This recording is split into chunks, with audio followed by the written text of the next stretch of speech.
Rise and shine, sweet loves, and welcome to Willow's Book Apothecary, where we discover the wisdom and wonder between the pages of great books.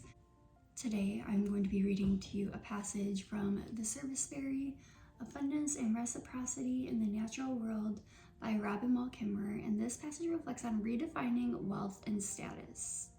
As the berries plunked into my bucket, I was thinking about what I'd do with them all. I'd drop some off for friends and neighbors, and I'd certainly fill the freezer for June berry muffins in February. This problem of deciding what to do with abundance reminded me of a report shared by Lewis Hyde in his essential book, The Gift, that linguist Daniel Everett wrote as he was learning from a hunter-gatherer community in the Brazilian rainforest. He observes that a hunter had brought home a sizable kill, far too much to be eaten by his family. The researcher asked how he would store the excess. Smoking and drying technologies were well known. Storing was possible. The hunter was puzzled by the question, store the meat? Why would he do that? Instead, he sent out an invitation to a feast, and soon the neighboring families were gathered around his fire until every last morsel was consumed.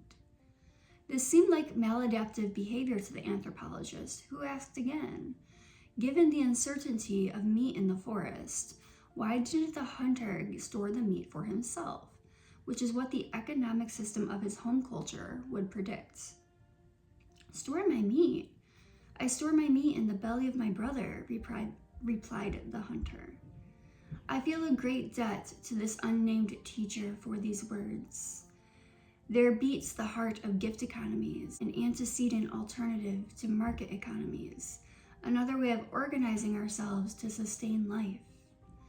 In a gift economy, wealth is understood as having enough to share, and the practice for dealing with abundance is to give it away.